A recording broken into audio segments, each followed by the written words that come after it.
Saúde a todos com a paz do Senhor, amém? Glória a Deus por mais um ano. É uma honra, um privilégio estar começando o ano com vocês, meus irmãos, na fé, e poder trazer essa palavra para vocês essa manhã. A gente vai estar começando uma nova série que se encontra no livro de Gálatas. Vocês vão ter que abrir as suas Bíblias, porque a gente está sem Bíblia aqui hoje, tá? Então eu quero todo mundo me acompanhando. Gálatas capítulo 1, nós vamos ler do 1 até o 10.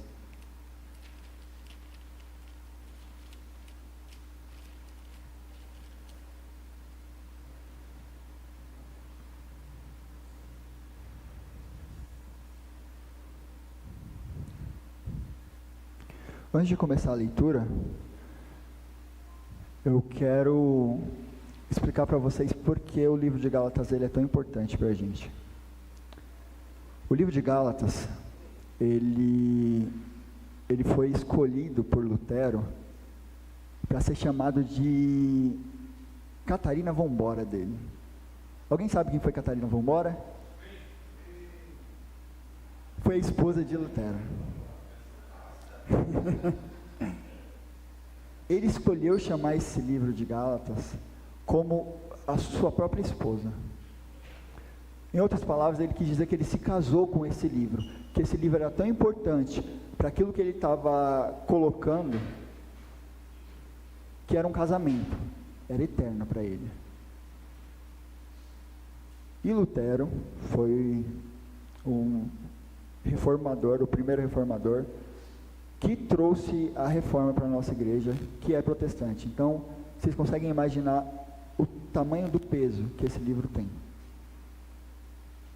Esse também foi provavelmente o primeiro livro escrito do Novo Testamento.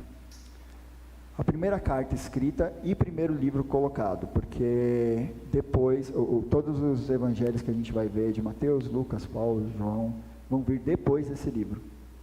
Vão ser escritos depois. Por que o livro de Gálatas é considerado o primeiro escrito? Obrigado, Pai. Deus abençoe. Quando ele foi escrito, Paulo ressalta algumas coisas que ele vai até falar depois nas outras cartas, só que ele fala aqui primeiro. Ele dá todo o embasamento aqui para depois falar nessas outras cartas. Então Gálatas foi o primeiro livro escrito, provavelmente o primeiro livro escrito pelo próprio Paulo e colocado no Novo Testamento. Vou trocar o microfone.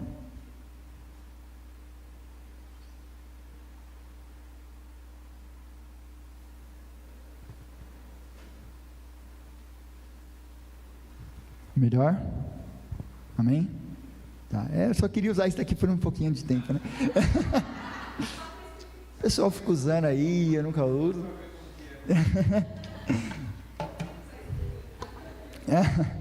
Enfim, vocês conseguiram me ouvir até aqui, né? Então, foi o primeiro livro escrito no Novo Testamento. Olha a importância dele. Ele vai ditar muita coisa do que a gente vai... E ele é uma carta. Todo mundo aqui sabe o que é uma carta, certo? E poucas coisas são necessárias para a gente poder escrever uma carta. Antigamente um pouquinho mais, mas hoje em dia é pouquíssima coisa, por mais que a gente nem escreva. Hoje em dia a gente precisa de um papel e uma caneta. Antigamente, um papiro e uma pena, tinta. E principalmente, ia precisar de um remetente e um destinatário. Alguém que ia escrever a carta e para quem ele estava enviando essa carta. No nosso caso, a gente está lendo uma carta escrita por Paulo. Paulo, que ele é chamado por muitos o 12º apóstolo, depois o 13º apóstolo, mas que entra depois que Judas dá corda. Isso é a primeira coisa que Paulo vai citar na carta. Ele vai começar defendendo o apostolado dele.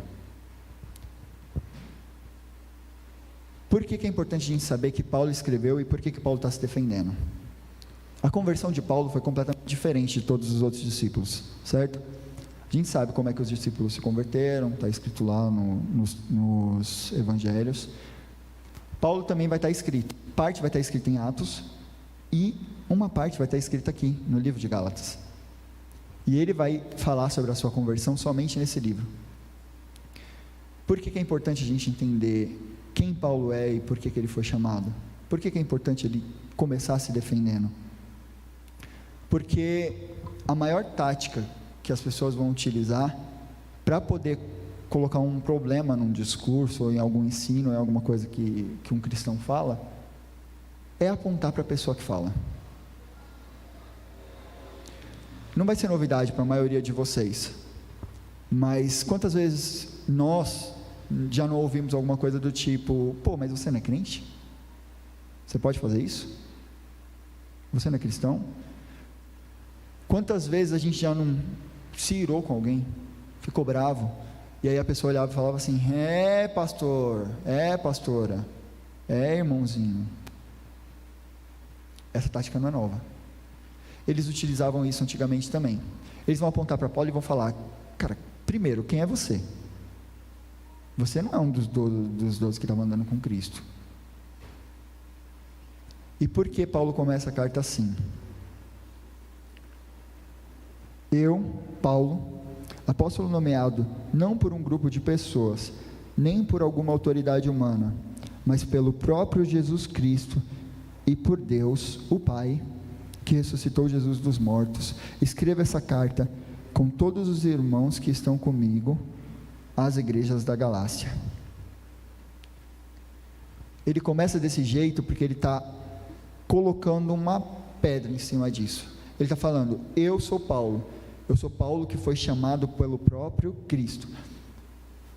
Ele está dizendo: eu não fui instaurado numa sinagoga onde tinham vários fariseus reunidos e eles falaram assim: pô, lembra de Paulo, vamos erguer ele como um rabino mor. Não.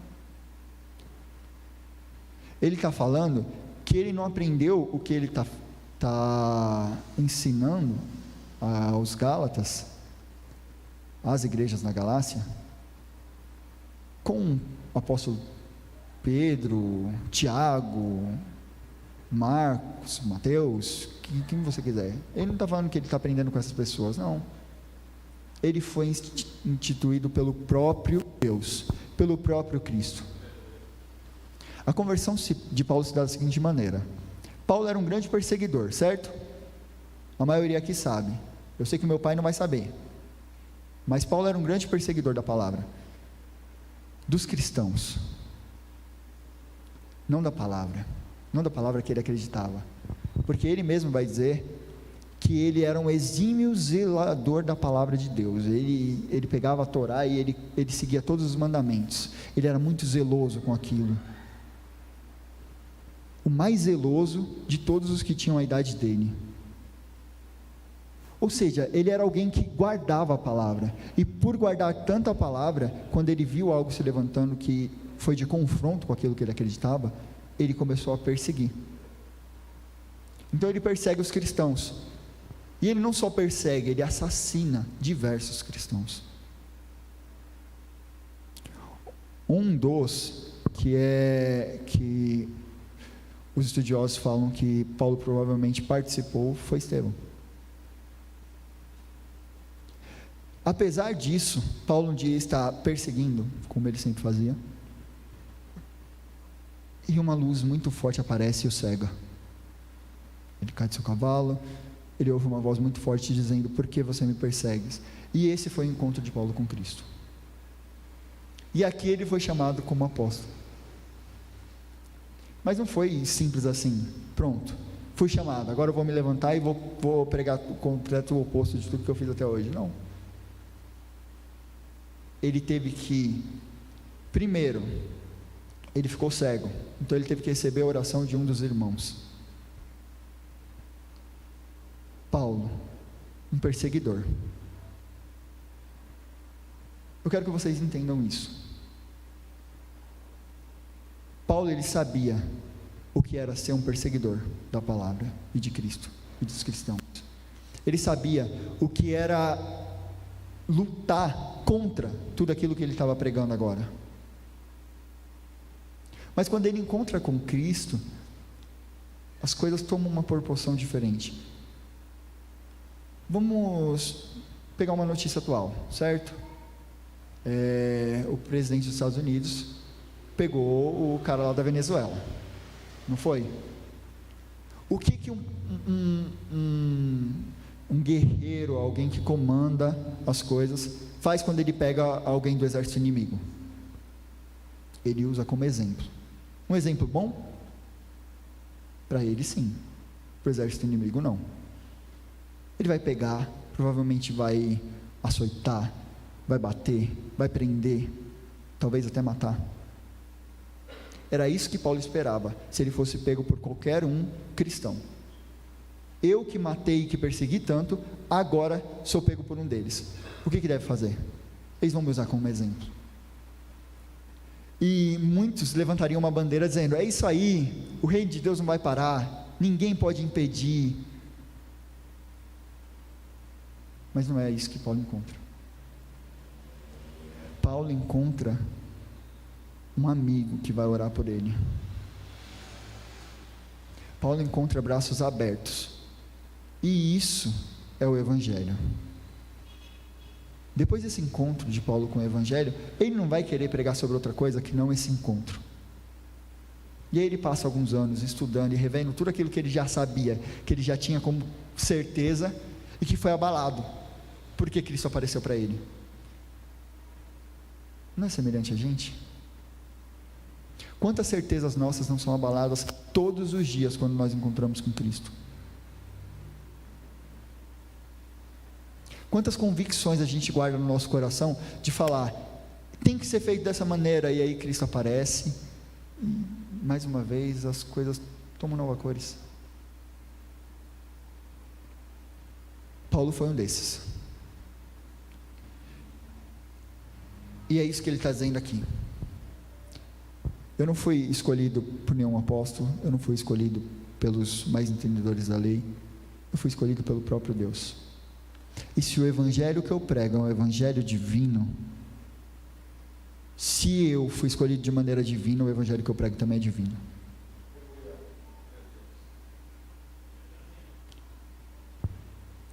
Quando os irmãos começaram a levantar essa questão, aqueles irmãos que eu vou explicar daqui a pouco quem são, no meio das igrejas de Gálatas, eles estavam fazendo uma coisa simples. Chegavam numa casa, perguntavam assim: e aí, Paulo passou por aqui? Passou. Ele falou o que para vocês aqui? Ele falou que Cristo morreu numa cruz pelos nossos pecados, para nos salvar, e que agora, mediante a fé em Cristo, a gente faz parte da linhagem de Abraão. Uma mensagem simples, né? Fomos salvos pela graça. Aí, esses cristãos judaizantes, eles iam começar a levantar algumas questões, tipo assim: peraí, ele falou só sobre a graça? Não, tá certo, se você creu, Abraão também creu, ele teve que crer, isso foi imputado por justiça. Então, você crê, tá certo, mas Abraão também fez outras coisas. Ele teve que passar por uma circuncisão, ele teve que abdicar de certos alimentos, ele teve que guardar o sábado, e para você ser salvo, você tem que fazer isso também. É uma coisa simples no Evangelho, não é? Eles pegam um Evangelho que é simples, e eles modificam uma coisinha ou outra, para caber em você, porque eles querem te mudar. E Paulo se levanta contra isso. É isso que a igreja das Galácias, que as igrejas das Galácias estavam enfrentando naquele momento. Os cristãos porque eles criam em Cristo, mas judaizantes, porque eles acreditavam que para você fazer parte dessa família de Abraão, você tinha que se portar daquela maneira, em específico. Você não pode comer à mesa conosco se você se porta de uma maneira diferente. Você não pode partilhar do pão da vida conosco se você é diferente. E aí, muitas das pessoas começaram a acreditar nisso. E Paulo vai se levantar. Nos versos 3, 4 e 5, falando sobre o que é o verdadeiro evangelho para ele. Simples, de maneira simples. Que Deus, o Pai, e nosso Senhor Jesus Cristo, lhes dê em graça e paz. Jesus entregou sua vida por nossos pecados, a fim de nos resgatar deste mundo mau, conforme Deus, nosso Pai, havia planejado. Toda a glória a Deus, para todos sempre. Amém. A mensagem que Paulo quer que esses irmãos se lembrem é clara. Cristo, na cruz, é o suficiente. Cristo é o suficiente para tudo. Se chegarem para você, te vendendo um evangelho novo, que diz, peraí, para você ser cristão, cara, você tem que se vestir dessa maneira, você vai ter que se portar desse jeito, peraí, você vai ter que subir no alto da montanha, passar 30 dias lá, recluso da sociedade, comendo só o que você caçar, e aí você vai se tornar um cristão de verdade. Como tem alguns aí que falam, tá?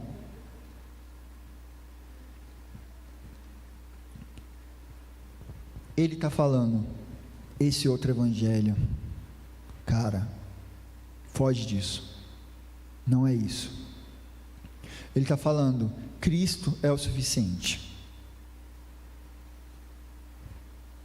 Vocês já passaram por situações assim?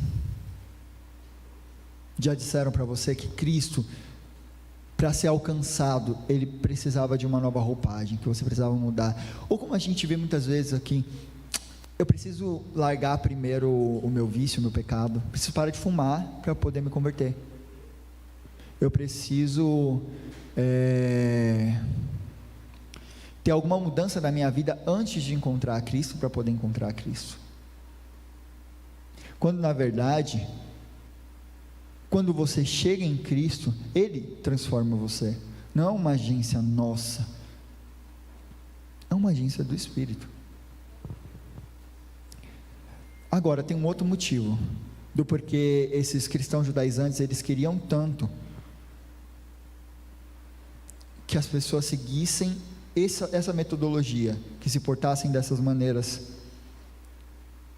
Nos versos 6 e 7, Paulo vai dizer o seguinte: admiro-me que vocês estejam se afastando tão depressa daquele que os chamou para si, por meio da graça de Cristo. Vocês estão seguindo um caminho diferente, que se faz passar pelas boas novas, mas que não são boas novas de maneira nenhuma. Estão sendo perturbados por aqueles que distorcem deliberadamente as palavras de Cristo, as boas novas de Cristo. Paulo vai rebater esses 3 ensinos que esses cristãos judaizantes eles estão levantando, com muita ênfase, não só nessa carta, mas em todas as outras cartas que ele vai escrever. São 3 ensinos. O primeiro, a circuncisão. E eu vou poupar vocês de ouvir o que é a circuncisão, se vocês não sabem. Até porque a gente não passa por isso, o pessoal já não fala disso há um bom tempo. O segundo, vocês vão precisar guardar o sábado.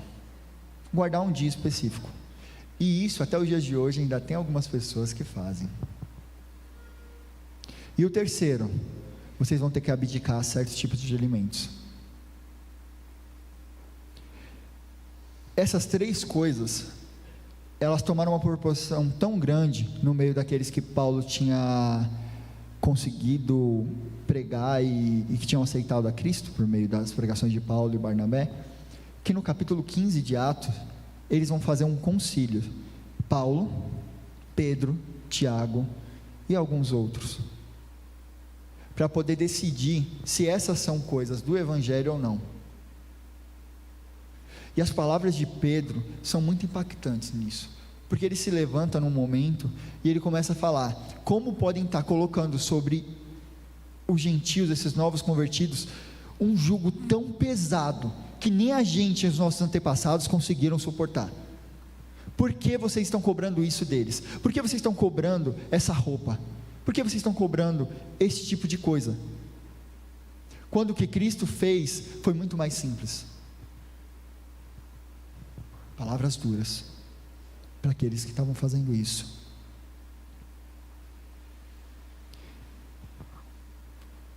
Mas a gente precisa entender uma coisa: todos aqueles que são cristãos judaizantes é porque eles eram judeus e se converteram a Cristo, certo? Ou seja, eles liam a Torá, eles ouviam e seguiam os ensinos dos seus antepassados até aquele momento, com fervor.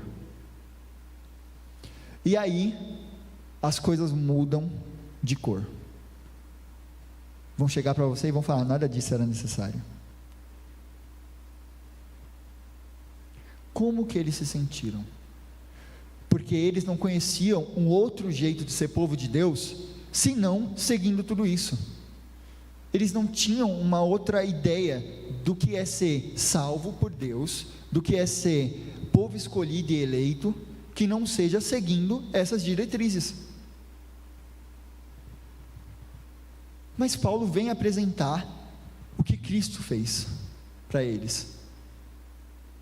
E eles aceitam que Cristo é Filho de Deus, mas eles ainda estão com a cabeça moldada naquilo que eles eram.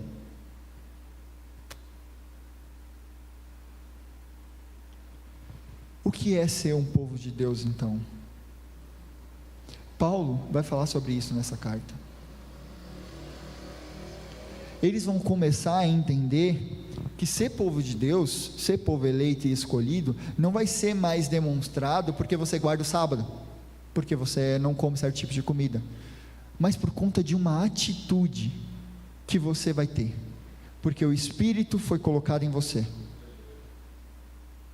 Essa discussão vai estar sobre o livro todo de Gálatas. No capítulo 2 ele vai discutir com Pedro sobre isso, e no livro de Atos, do 13 ao 15, ele vai discutir, vai ter esse concílio por conta disso. Ele quer que as pessoas entendam o seguinte: agora, não é mais você ser circuncidado que vai mostrar que você é filho de Abraão. Agora, o que vai mostrar que você é nação eleita, é o Espírito que está em você. Se Deus colocou o Espírito dele nesses gentios, quem somos nós para poder falar que eles não fazem parte dessa família?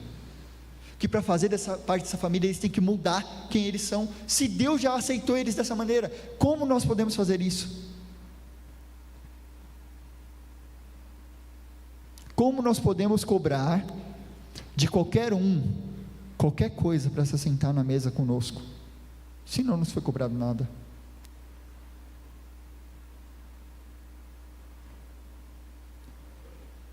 Esse é o novo povo de Deus.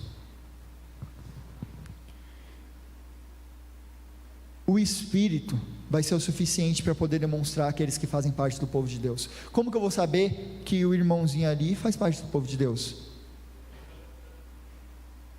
Paulo vai falar sobre isso.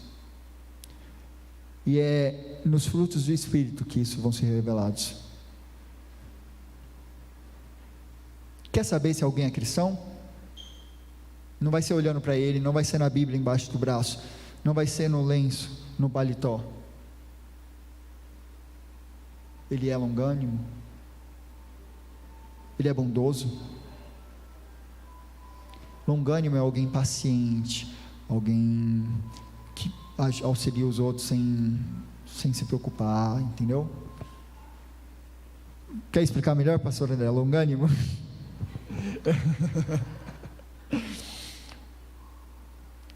Você quer saber se ele é seu irmão? Olha para as coisas que ele faz, olha para como ele vive. Não vai ser se ele se veste de um jeito, não vai ser se ele fala jargões evangélicos, nem se ele fala o evangelho ou a Bíblia, não. Ele tem o Espírito de Deus nele, ele vive da maneira que o Espírito nos convenceu a viver. Se ele vive dessa maneira, ele é seu irmão. Se ele vive dessa maneira, não tem nada que você possa fazer que possa impedi-lo de se assentar à mesa. Não tem mais nada que você possa cobrar. Não tem valor financeiro ou atitude prática, nada.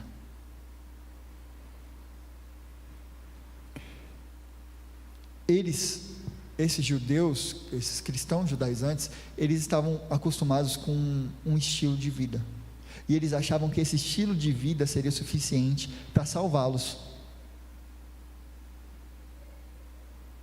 Mas Cristo muda todas essas coisas. Não é pelo seu estilo de vida. Você olhou para a cruz? Você viu Cristo lá? Você ama os seus mandamentos? Isso é o suficiente. E aí, Paulo, ainda indignado com toda essa situação, vai falar: que seja amaldiçoado qualquer um, incluindo nós, o mesmo anjo dos céus, que anunciar as boas novas diferentes das que lhes anunciamos. Repito o que disse antes: se alguém anunciar boas novas diferentes das que vocês receberam, que seja amaldiçoado. Se alguém falar para vocês algo diferente da cruz, que seja amaldiçoado. E às vezes, a gente, no nosso legalismo, vai se colocar nesse ponto. Vai querer cobrar algo mais do evangelho de outras pessoas. Às vezes a gente não vai ser aquele que vai ouvir: pastorzinho, você pode fazer isso? Às vezes a gente vai ser aquele que vai falar. Às vezes a gente vai ser aquele que vai acusar. Até que Cristo nos transforme completamente. Infelizmente.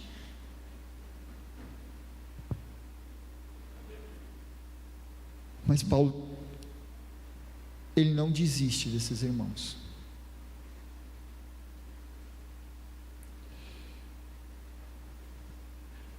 E ele finaliza no verso 10 dizendo o seguinte: acaso estou tentando conquistar a aprovação das pessoas, ou será que procuro a aprovação de Deus? Se meu objetivo fosse agradar as pessoas, não seria servo de Cristo. E aqui a gente vê o Paulo que entende porque ele foi chamado. Se ele quisesse agradar as pessoas, se ele quisesse agradar a si mesmo, talvez ele tivesse continuado naquele mesmo evangelho que ele seguia, naquelas mesmas convicções, perseguindo tantos cristãos. Mas ele muda completamente. Ele muda completamente, de uma maneira que não é confortável para ele.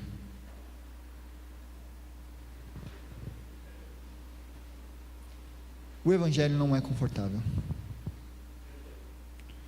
Ele não é simples, no quesito de a gente não precisa se preocupar com essas atitudes, com essas coisas. Ele é simples porque ele é Cristo te chamando. Mas que difícil é seguir o chamado de Cristo.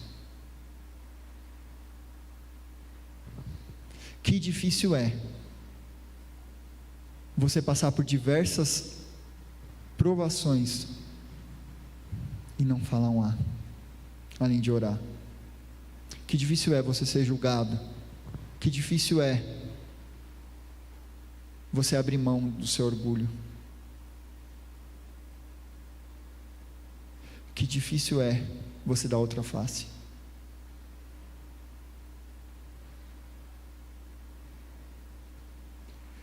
Cristo, no seu sermão da montanha, ele rompe com tudo que a gente iria querer de conforto.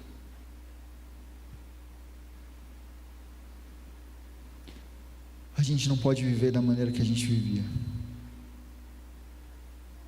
Paulo entendeu isso, o cerne dessa mensagem. Paulo entendeu que ele não podia viver da maneira que ele vivia por mais que fosse confortável viver daquela maneira. E quando ele entendeu isso e se tornou apto, ele foi pregar aos gentios, ele foi trazer pessoas à mesa.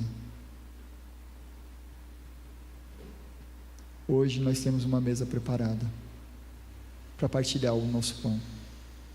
A gente passou agora pelo Natal e o Ano Novo, com certeza a gente se reuniu com muitas pessoas, e muitas a gente não se reuniu. Se a gente não se reuniu porque o nosso coração está enrijecido, ainda há tempo de mudar. Se a gente deixou de buscar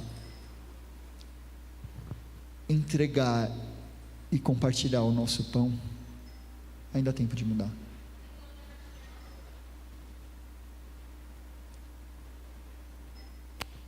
Paulo queria que esses irmãos se lembrassem disso. Não há cobrança para se sentar na mesa. Chame, convide. A mesa está aqui, está a posto. Gordon Fee, quando ainda vivo, ele tinha ele era professor, e quando ele ia ensinar sobre Gálatas, ele dizia que ele não conseguia só ensinar, que ele tinha que pregar, como um bom pentecostal. E na sala de aula, ele gritava uma frase, que se não ecoa, nas salas de aulas até hoje, ecoa pelo menos no meu coração. Ele dizia: se o evangelho que você prega, ele não permite que duas pessoas se sentem à mesa, seu evangelho é falso. É o que Paulo estava dizendo. Se essas pessoas estão pregando que para se assentar à mesa você precisa viver de maneira que Cristo não falou, que não é o que Cristo disse, esse evangelho é falso. Quer se assentar à mesa? Venha. Não vai ser fácil. Não foi fácil para Paulo. Mas ele entendeu que era o certo a se fazer. Senhor, Pai de misericórdia, Deus de amor, eu te agradeço, Senhor, porque a sua palavra é viva e eficaz. Apesar de uma carta poder ser datada, quando nós lemos ela, e o seu Espírito testifica dentro de nós aquilo que nós devemos ser, Senhor, é impossível ouvirmos sua palavra e continuarmos da mesma maneira, com nossas convicções, com a nossa antiga roupa. É impossível. Obrigado porque as mãos que o Senhor estendeu a nós não foram mãos para acusarmos, e poderiam ser, porque nós somos pecadores e pecamos tanto contra Ti, mas foram mãos furadas que nos acolheram e nos abraçaram. Senhor, que possamos ser essas mãos e pés que se estendem ao necessitado, que possamos dividir o pão que recebemos uma vez. Amém.